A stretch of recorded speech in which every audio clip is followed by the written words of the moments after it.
So dear friends, अब तक हम लोगों ने ITR 2 में जनरल शीट, जिसको हमने वैलिडेट कर लिया था, sheet is okay. Salary sheet fill कर लिया है, सैलरी शीट को भी हम लोग देख लेते हैं, वैलिडेट कर लेते हैं, शीट इज़ ओके। नेक्स्ट हमें चलना है हाउस प्रॉपर्टी फिल करने में। तो हाउस प्रॉपर्टी का जो डॉक्यूमेंट हमें चाहिए, डिटेल हमें चाहिए, वो है address of property, town, state, country, pin code, zip code, owner. तो चलिए एक बार कंप्यूटेशन पे देख लेते हैं क्या डिटेल हमारे पास अवेलेबल है। यहाँ तक हम लोग फिल कर चुके हैं। हाउस प्रॉपर्टी की डिटेल में बात करें तो देखिए, सेल्फ ऑक्यूपाइड प्रॉपर्टी है 24F आदर्श नगर उदयपुर में, जिसका इंटरेस्ट का बेनिफिट है इनके पास में 1,03,844 की। एंड देन एक और मकान है लेट आउट हाउस प्रॉपर्टी का, जो है 31C कैलाश नगर भिलवाड़ा, 4,80,000 रुपये में, जिस का रेंट रिसीव हो रहा है। इट मीन 40,000 रुपये पर मंथ। तो उसमें से स्टेचुटरी डिडक्शन सेक्शन 24 में मिलेगा 30%, 1,44,000। बैलेंस बाहर गया 3,36,000। एंड जो net income from house property है वो है 2,32,516। अब इसे हमें हमारी रिटर्न में फिल करना है, तो चलिए वहाँ फिल करते हैं। तो पहली हाउस प्रॉपर्टी है उदयपुर की, जो कि सेल्फ ऑक्यूपाइड है। तो देखिए यहाँ कैसे फिल करेंगे। अब यहाँ स्टार्ट करिए, एड्रेस ऑफ प्रॉपर्टी टाइप करेंगे 24F Adarsh Nagar. Then town type कर लेते हैं उदयपुर। स्टेट याद रखिए, आपको टाइप नहीं करना है, टाइप करेंगे तो जो सॉफ्टवेयर है वो एरर बताएगा। आपको सेलेक्ट करना है जो भी स्टेट एप्लीकेबल है। कंट्री अपने आप आ जाएगा। पिन कोड टाइप कर देंगे। देन ऑनर ऑफ प्रॉपर्टी, यहाँ ड्रॉप डाउन है, 4 ऑप्शन दिए हैं, सेल्फ, माइनर, स्पाउस और अदर्स। तो अगर खुद की है, सेल्फ पे क्लिक कर लीजिए। इज द प्रॉपर्टी इज को ओन्ड, यस और नो। अगर आपका प्रॉपर्टी जॉइंट है तो यहाँ नो यस करिए, नहीं तो नो कर दीजिए। तो अगर को ओन्ड पे नो करते हैं तो देखिए 100% आ गया। अगर आप यहाँ यस करते हैं तो जो जॉइंट पर्सन है उसका नाम आ जाएगा, नेम ऑफ को owner, permanent account number of को ओनर, आधार नंबर ऑफ को owner and percentage share of को ओनर, कितना परसेंट उनके पास में है। अगर 60-40 का रेशियो है तो 60-40 जो भी परसेंटेज है वो आपको यहाँ लिखना होगा। तो फिलहाल हम नो कर देते हैं, तो ये ग्रे हो गया। Then type of house property, यहाँ आप सेलेक्ट ड्रॉप डाउन करेंगे, सेलेक्ट करेंगे self occupied let out and deemed let out. हमारे पास 2 प्रॉपर्टीज हैं, एक सेल्फ ऑक्यूपाइड है, पहले सेल्फ ऑक्यूपाइड पे क्लिक कर लेते हैं। सेल्फ ऑक्यूपाइड है तो नेम ऑफ टेनेंट, और हमें ये फिल करने की जरूरत नहीं है। ग्रॉस ए पॉइंट देखिए, साइज थोड़ी बड़ी कर देता हूँ, देखने में आसानी रहेगी। ग्रॉस रेंट रिसीवेबल हमें फिल नहीं करना। The amount rent which can not be realised, tax paid to local authorities, total, annual value. देन 30% नहीं आएगा। Interest payable on borrowed capital, यहाँ हमें इंटरेस्ट का वैल्यू लिखना होगा, और यह इंटरेस्ट का वैल्यू था 1,03,844। ये हम लोग यहाँ फिल कर लेते हैं 1,03,844। तो देखिए यहाँ इस प्रॉपर्टी का आंसर माइनस में इनकम फ्रॉम हाउस प्रॉपर्टी जा चुका है। तो एक प्रॉपर्टी हो गया। अब सेकंड प्रॉपर्टी को हमें ऐड करना है, क्योंकि ये शीट में और प्रॉपर्टी नहीं है। तो इस बॉक्स को आप क्लिक करिए, ऐड प्रॉपर्टी। तो जो बॉक्स हमने जितने अभी तक फिल किए हैं वैसा का वैसा एक और कॉपी होके नया ब्लैंक 2 नंबर डल के एक और क्रिएट हो जाएगा। तो सेकंड नंबर जो प्रॉपर्टी थी 31C कैलाश नगर भिलवाड़ा, इसे हम लोग यहाँ फिल कर लेते हैं।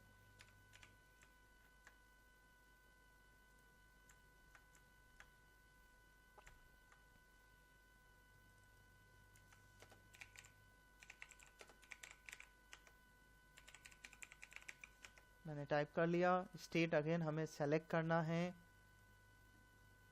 तो क्योंकि भिलवाड़ा राजस्थान में है तो मैं राजस्थान सेलेक्ट कर लेता हूँ। एप्लीकेबल सिटी आप सेलेक्ट कर लेंगे, स्टेट सेलेक्ट कर लेंगे, कंट्री अपने आप आ जाएगा, वहाँ का पिन कोड आप डाल लेंगे। जैसे यहाँ पिन कोड नहीं है इन केस, अब आपको भिलवाड़ा का पिन कोड चाहिए तो गूगल सर्च कर लीजिए, भिलवाड़ा का पिन कोड आपको मिल जाएगा।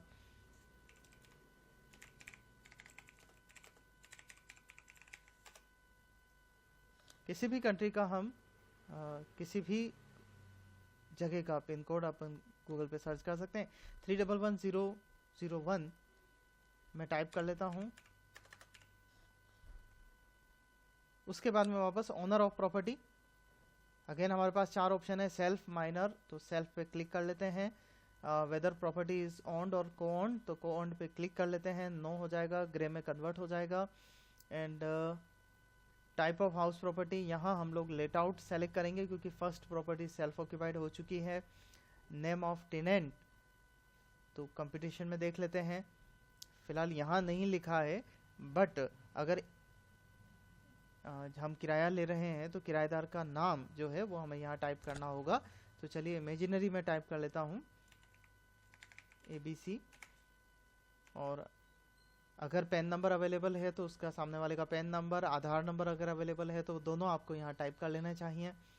और हायर वैल्यूज़ के केस में ऐसा करना ही चाहिए कि पैन नंबर और आधार नंबर सामने वाले के अवेलेबल हों। इसके बाद में ग्रॉस रेंट रिसीव्ड आप यहाँ टाइप कर लेंगे। तो जैसे हमने देखा था 4,80,000 रुपये साल भर का किराया आ रहा है, तो 4,80,000 रुपये हम लोग सेलेक्ट कर लेते हैं, टाइप कर देते हैं। टाइप करने के बाद देखिए the annual value of property 4,80,000 अपने आप आ गया। 30% इसने अपने आप कैलकुलेट कर दिया 1,44,000। अगर इस प्रॉपर्टी पे भी लोन ले रखा है तो in that case interest on loan आप लिख देंगे, माइनस का जाएगा फिर। तो इस प्रकार से दोनों प्रॉपर्टीज हमारी टोटल हो चुकी है। देखिए ये आंसर आ गया, income under the head income from house property 2,32,156, जो कि हमारे कंप्यूटेशन से अभी मैच कर रही है। चलिए अगली शीट पे चलते हैं। अगली शीट हमारे पास में कैपिटल गेन की है, और कैपिटल गेन पे मैं स्पेसिफिक एक पार्ट अलग बनाऊंगा, तो इस पे हम लोग अभी डिस्कस नहीं कर पाएंगे, और क्योंकि हमारे पास अभी है भी नहीं है तो हम इसको अभी ड्रॉप कर देते हैं। देन सीधे चलते हैं अदर सोर्सेस शीट पर, OS शीट पर। OS शीट पे हमारे पास में है इंटरेस्ट ऑन सेविंग बैंक 8,860 रुपये का। तो अदर सोर्सेज में इंटरेस्ट फ्रॉम सेविंग बैंक, इस जगह हम लोग 8860 फिल कर देते हैं। तो 8860, then gross income chargeable under at normal rate 8860 अपने आप हो गया है। और इस शीट पे सबसे लास्ट में आप अगर देखेंगे तो 9th नंबर पॉइंट पे आपको नजर आ जाएगा income under the head income from other sources 8860 हो गया है। इसको इस शीट को वैलिडेट कर देते हैं, other sources sheet is okay. Similarly जो हमने हाउस प्रॉपर्टी फिल किया था उसको भी एक बार चेक कर लेते हैं। थोड़ा सॉफ्टवेयर एक्सेल यूटिलिटी स्लो चलती है।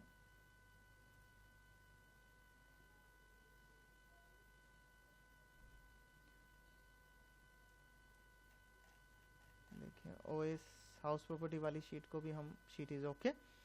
देन अब हम लोग सीधे चलेंगे, OS हमने भर लिया है, अदर सोर्सेज इनकम भर लिया है। अब सीधे हम लोग चलेंगे चैप्टर 6A के डिटेल में, शीट पर चलने वाले हैं। तो चलिए इस पर चलते हैं।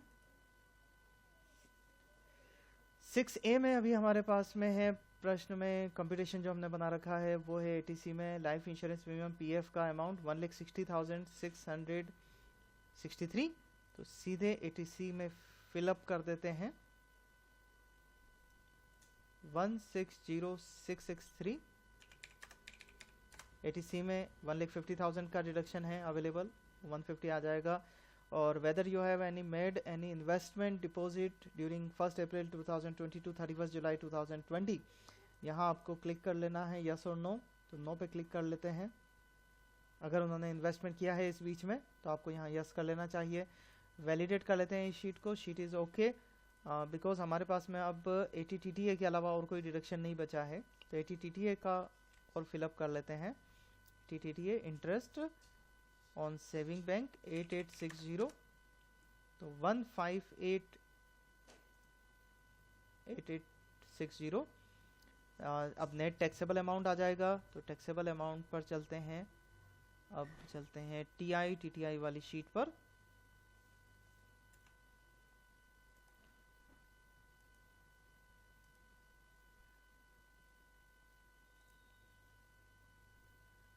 ये जो बीच की शीट्स हैं इनको हम लोग चाहें तो फर्स्ट फ्रंट होम पेज से इसको हिडन कर सकते हैं, वो ज़्यादा अच्छा रहेगा। नहीं तो ये सभी शीट्स हमें बार बार ओपन जब करेंगे तो परेशान करेगी। पार्ट बी TI पे चलते हैं। देखिए सैलरी आ चुकी है, इनकम फ्रॉम हाउस प्रॉपर्टी आ गया, इनकम फ्रॉम अदर सोर्सेज आ गया, टोटल हो गया। देन 1,58,000 50,000 का ATC में और ATTTA का डिडक्शन लेने के बाद में